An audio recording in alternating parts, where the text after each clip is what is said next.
Hay un cementerio en el condado de Mercer, Virginia Occidental, donde todas las lápidas de las niñas pequeñas tienen la misma inscripción.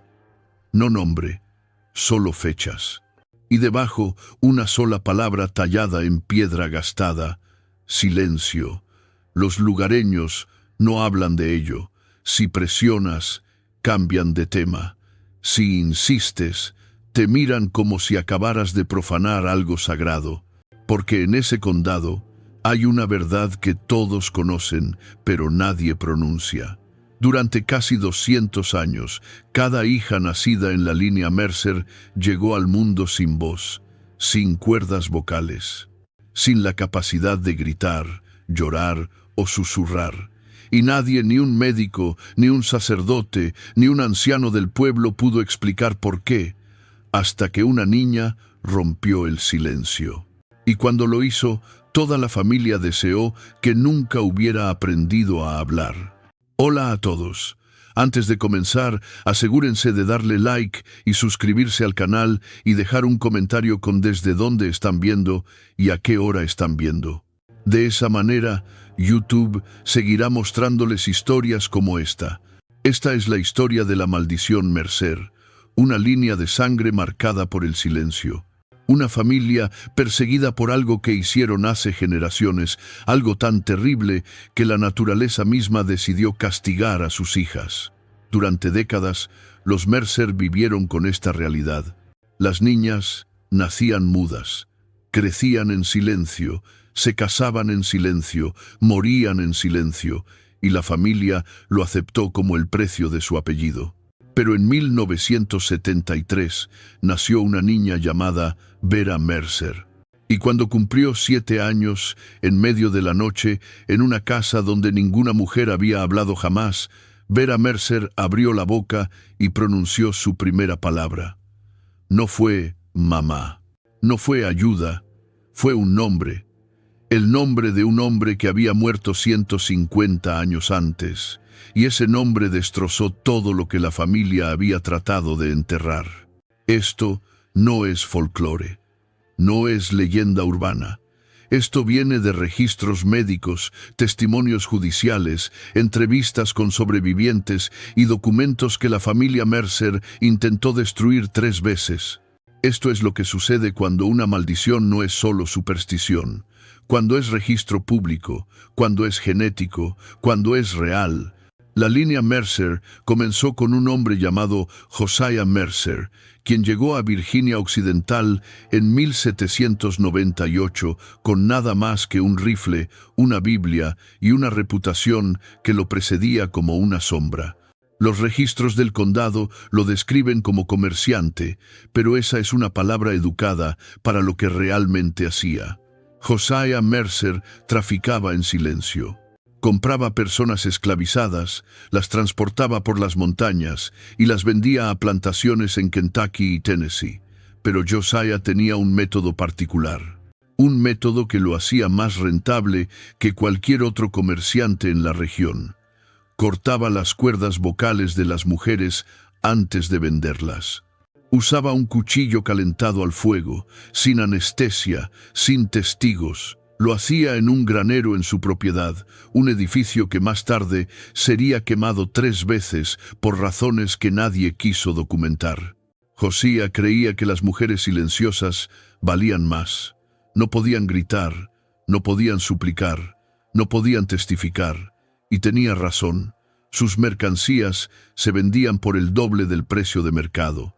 Durante 20 años, Josiah Mercer construyó una fortuna sobre la agonía muda de mujeres cuyos nombres nunca fueron registrados. Compró tierras, construyó una casa. Se casó con una mujer llamada Abigail, quien le dio 3 hijos, todos varones. Y luego, en 1818, Abigail quedó embarazada por 4ª vez.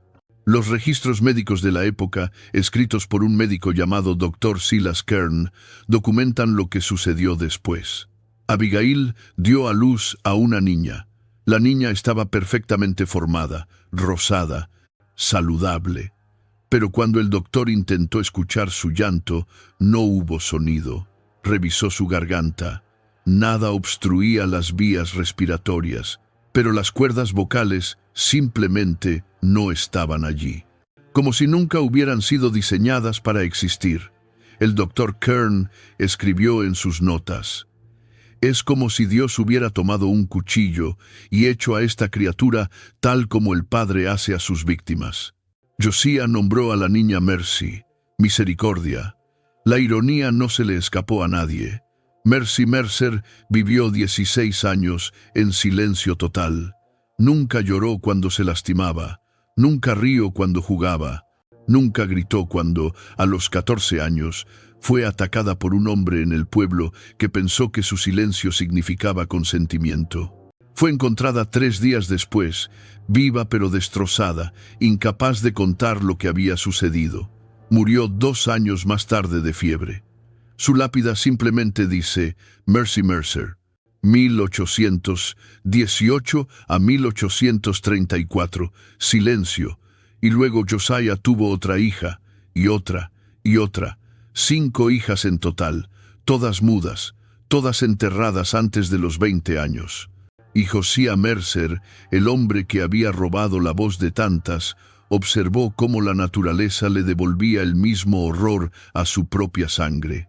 Josiah Mercer murió en 1841, no en paz, sino aferrándose a las sábanas de su cama, con los ojos muy abiertos, mirando algo en la esquina de la habitación que nadie más podía ver. Su hijo mayor, Nathaniel, heredó la propiedad, las tierras y la maldición. Nathaniel juró que él sería diferente. Se casó con una mujer de una familia respetable. Se convirtió en diácono de la iglesia. Nunca tocó el comercio de esclavos, crió ganado, vendió madera, intentó limpiar el nombre Mercer. Y cuando su esposa, Clara, quedó embarazada, rezó cada noche para que fuera un varón, pero nació una niña. Y tal como su tía Mercy antes que ella, la niña nació sin voz. Nathaniel la llamó Ruth, y Ruth fue la primera hija Mercer que vivió más allá de los 30 años. No porque la maldición se hubiera debilitado, sino porque aprendió a sobrevivir en silencio. Ruth Mercer nunca fue a la escuela. Los otros niños se burlaban de ella, los adultos la miraban con lástima o sospecha. Así que permaneció en la propiedad familiar, ayudando con las tareas, cocinando, cosiendo, existiendo en los márgenes de una vida que nunca fue completamente suya. A los 25 años, un hombre llamado Thomas Greer la cortejó, no por amor, sino porque la tierra Mercer era valiosa, y Ruth, siendo muda, era vista como una esposa conveniente, tranquila, obediente, incapaz de discutir. Se casaron en una ceremonia silenciosa en 1866. Ruth tuvo 3 hijos, 2 varones, y luego una niña. La niña nació muda. Thomas Greer, al ver a su hija por primera vez, salió de la habitación del parto y no regresó durante 3 días. Cuando volvió, olía a whisky y había sangre seca bajo sus uñas. Nunca explicó de dónde venía. Y Ruth, que había visto esa mirada antes en los ojos de su padre, nunca preguntó. La hija se llamaba Elisa, y Elisa Mercer Greer vivió una vida aún más pequeña que su madre, porque para entonces el pueblo había comenzado a susurrar. Comenzaron a llamar a las niñas Mercer las hijas del silencio. Algunos decían que estaban poseídas, otros decían que eran un castigo de Dios. Las iglesias se negaban a bautizarlas, las escuelas se negaban a registrarlas, y cuando Elisa cumplió 18 años, su propio padre le prohibió sentarse a la mesa con la familia durante las comidas. Dijo que su silencio arruinaba su apetito. Elisa comía sola en la cocina, dormía en un cuarto del ático, y en 1902, a los 23 años, desapareció. No había nota, no había cuerpo. Solo una ventana abierta y huellas en la nieve que se dirigían hacia el bosque y luego simplemente se detenían, como si hubiera sido borrada del mundo. La familia no reportó su desaparición durante 6 semanas. Cuando finalmente lo hicieron, el sheriff escribió en su informe: probable suicidio, muda, sin testigos, caso cerrado. Pero Elisa había tenido una hija, una bebé nacida solo 3 meses antes de su desaparición, una niña llamada Violet. Y Violet, por supuesto, nació sin voz. Violet Mercer fue criada por su abuela Ruth, quien para entonces era una mujer encorvada de casi 60 años, con manos nudosas y ojos que habían visto demasiado. Ruth nunca le habló a Violet sobre su madre. Nunca mencionó la ventana abierta o las huellas que desaparecían en la nada. En cambio, le enseñó a Violet lo que su propia madre le había enseñado: cómo moverse en silencio para no molestar a los hombres. Cómo comunicarse con las manos, con los ojos, con inclinaciones de cabeza que significaban sí, no, por favor, lo siento. Cómo hacerse pequeña, cómo sobrevivir siendo invisible. Y Violet aprendió bien, demasiado bien. A los 21 años se casó con un hombre llamado Howard Langley, un granjero con tierra al otro lado del condado. Howard era conocido por ser callado, trabajador y brutalmente eficiente con todo lo que tocaba.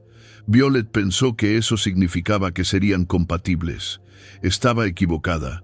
Howard Langley no golpeaba a Violet. No necesitaba hacerlo. En cambio, la castigaba con silencio propio. Si ella quemaba la cena, él no comía durante 2 días y la obligaba a mirar mientras tiraba la comida a los cerdos.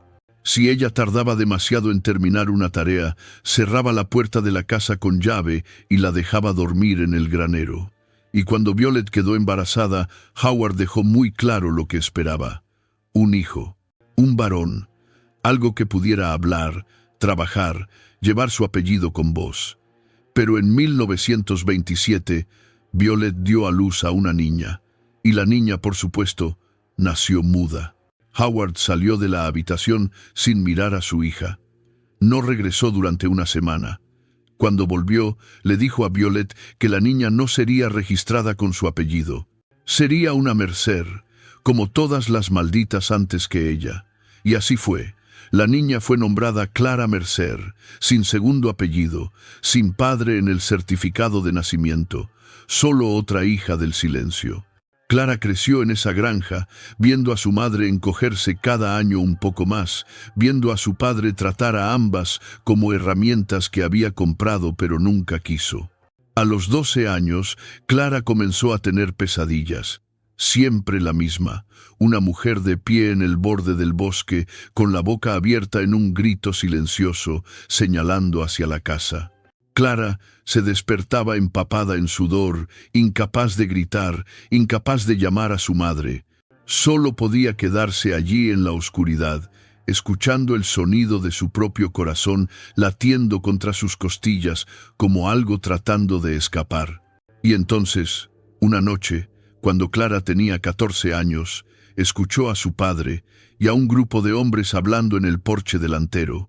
Estaban bebiendo, riendo, y uno de ellos dijo algo que hizo que todos se quedaran en silencio. Dijo: «Es una pena lo de tu hija, Howard, pero supongo que al menos nunca podrá contar nada que no quieras que cuente». Los hombres se rieron, Howard también, y Clara, escuchando desde el otro lado de la puerta, entendió por primera vez por qué los hombres de su familia habían permitido que la maldición continuara. No era solo castigo, era conveniencia. Clara Mercer nunca se casó, nunca tuvo hijos. Vivió hasta los 82 años, más tiempo que cualquier mujer Mercer antes que ella. Y cuando murió en 1995, dejó algo detrás. Un diario, escrito a mano, cientos de páginas, porque aunque Clara nunca pudo hablar, podía escribir. Y lo que escribió fue una genealogía completa de cada hija Mercer nacida desde 1818. 37 niñas en total, todas mudas, muchas muertas antes de los 20, algunas desaparecidas, algunas enterradas en tumbas sin nombre. Y al final del diario, Clara escribió una sola línea: «Si alguna vez una de nosotras habla, que diga la verdad». Vera Mercer nació el 12 de agosto de 1966 en un hospital del condado de Mercer bajo luces fluorescentes que zumbaban como insectos atrapados. Su madre, una mujer llamada Dorothy Mercer, había intentado huir. Había empacado una maleta 3 veces durante el embarazo. Había conducido hasta la frontera estatal 2 veces. Pero cada vez algo la traía de vuelta. Miedo, culpa, o tal vez la certeza de que no importaba qué tan lejos corriera, la maldición la seguiría. Dorothy no era descendiente directa de sangre Mercer. Se había casado con un hombre llamado James Mercer, bisnieto de Nathaniel, y pensó que eso significaba que sus hijos estarían a salvo. Estaba equivocada. Cuando Vera nació, los doctores verificaron sus cuerdas vocales inmediatamente. Era protocolo para cualquier niña nacida con el apellido Mercer, y lo que encontraron fue exactamente lo que temían: ausencia total. Como si la garganta de la niña hubiera sido diseñada sin la capacidad de producir sonido. Dorothy miró a su hija, perfecta en todos los demás sentidos, y supo que había traído otra vida silenciosa a un mundo que ya tenía demasiadas. James Mercer no culpó a Dorothy, la culpó a ella misma, a la línea de sangre, al apellido que llevaba como una cadena de hierro. Comenzó a beber, dejó su trabajo. Y 1 año después del nacimiento de Vera, se colgó en el mismo granero donde Josiah Mercer una vez había cortado las voces de mujeres esclavizadas. Dorothy encontró el cuerpo. No llamó a nadie durante 2 días. Solo se sentó en la cocina con Vera en su regazo, meciéndose de adelante hacia atrás, susurrando una y otra vez: «Lo siento, lo siento, lo siento». Pero Vera no podía escuchar disculpas. Solo podía ver los ojos rojos de su madre. Solo podía sentir los brazos temblorosos que la sostenían demasiado fuerte. Y aunque no tenía las palabras para ello, Vera entendió. Ella era la razón por la que su padre estaba muerto. Dorothy crió a Vera sola. La mantuvo alejada de otras personas tanto como pudo, no por vergüenza, sino por protección. Porque Dorothy sabía lo que el mundo hacía con niñas que no podían gritar. La mantuvo en casa. Le enseñó lenguaje de señas. Le enseñó a leer y escribir antes de los 5 años. Y le enseñó una regla que nunca debía romperse: nunca confíes en un hombre que sonríe demasiado cuando descubre que eres muda. Vera obedeció. Era una niña tranquila, observadora, que pasaba horas dibujando en cuadernos, creando mundos donde las niñas como ella tenían voces que podían romper montañas. Pero por la noche, Vera tenía los mismos sueños que Clara había tenido: la mujer en el borde del bosque, la boca abierta, el grito silencioso, excepto que en los sueños de Vera, la mujer no estaba señalando hacia la casa, estaba señalando hacia Vera. Si todavía estás viendo, ya eres más valiente que la mayoría. Dinos en los comentarios, ¿qué habrías hecho si esta fuera tu línea de sangre? Y entonces, en la noche del 23 de octubre de 1973, una semana después del 7º cumpleaños de Vera, sucedió algo que no había sucedido en 155 años. Vera Mercer abrió la boca y habló. No fue un susurro, no fue un graznido ronco. Fue una voz clara, nítida, completamente formada, como si siempre hubiera estado allí esperando. Dorothy estaba dormida en la habitación de al lado. Se despertó con el sonido de la voz de su hija y pensó que estaba soñando. Pero cuando entró corriendo a la habitación de Vera, encontró a su hija de pie junto a la ventana, mirando hacia el bosque, con los labios moviéndose. Y lo que Vera estaba diciendo una y otra vez era un nombre: Josiah Mercer, Josiah Mercer, Josiah Mercer. Dorothy Mercer agarró a su hija por los hombros y la sacudió, tratando de romper lo que fuera que había poseído a la niña. Pero Vera no dejaba de hablar. Sus ojos estaban abiertos pero vacíos, como si estuviera viendo algo que no estaba en la habitación. Y entonces, tan repentinamente como había comenzado, se detuvo. Vera Parpadeó. Miró a su madre. Y con una voz que ahora era completamente suya, pequeña y asustada, dijo: «Mamá, hay alguien en el bosque y quiere que vayamos allí». Dorothy sintió que cada célula de su cuerpo le gritaba que huyera, que tomara a su hija, saliera por la puerta y nunca regresara. Pero en cambio, hizo lo que cualquier madre haría cuando su hija muda habla por primera vez. Escuchó. Durante las siguientes semanas, Vera habló con más frecuencia. Al principio, solo por la noche, luego durante el día también, y cada vez que hablaba, decía cosas que una niña de 7 años no debería saber. Nombres de mujeres que habían sido cortadas en ese granero, fechas de muertes que nunca fueron registradas, detalles sobre transacciones que sucedieron 100 años antes de que ella naciera. Dorothy llevó a Vera a 3 médicos diferentes. Todos confirmaron lo mismo. Las cuerdas vocales de Vera todavía no estaban allí. Físicamente, su garganta no tenía la estructura necesaria para producir sonido, y sin embargo, hablaba. Un doctor, un hombre mayor llamado Dr. Raymond Cole, rechazó verla de nuevo después de la segunda visita. Escribió en sus notas: «Esta niña no debería ser capaz de hablar. Y lo que sea que esté hablando a través de ella no es su propia voz. Recomiendo intervención psiquiátrica o religiosa, preferiblemente ambas». Dorothy no buscó sacerdotes. En cambio, buscó a Clara Mercer, quien todavía estaba viva entonces, viviendo en una pequeña casa al borde del condado. Clara tenía casi 80 años, frágil como papel, pero con ojos que todavía ardían con algo feroz. Cuando Dorothy le contó lo que estaba sucediendo con Vera, Clara no pareció sorprendida. En cambio, se sentó en silencio durante mucho tiempo y luego le entregó a Dorothy su diario, el que había estado escribiendo durante décadas. Dorothy lo leyó esa noche, cada página, cada nombre, cada muerte. Y cuando llegó a la última línea: «Si alguna vez una de nosotras habla, que diga la verdad», entendió. Vera no estaba poseída, estaba recordando.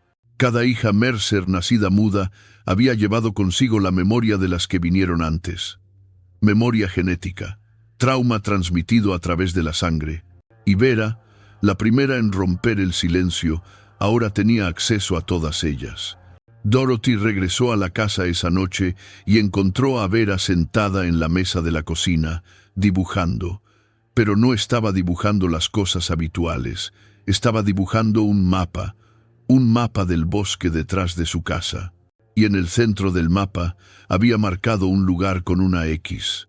Debajo había escrito en su letra infantil y temblorosa: «Aquí es donde están enterradas». Dorothy sintió que su estómago se retorcía.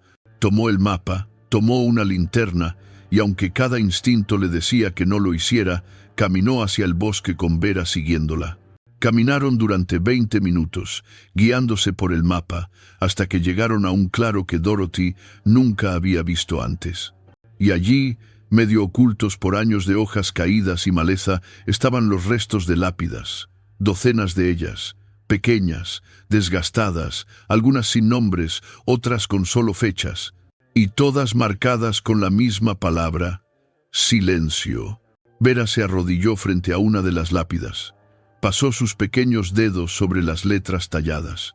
Y luego, con una voz que sonaba demasiado vieja para su cuerpo, dijo: «Ellas quieren que alguien sepa lo que pasó. Quieren que alguien lo diga en voz alta. Por eso me dieron esto». Dorothy comenzó a llorar, no de tristeza, sino de terror, porque se dio cuenta de que su hija no iba a vivir una vida normal. Vera había sido elegida para ser la voz de todas las mujeres Mercer que nunca tuvieron una.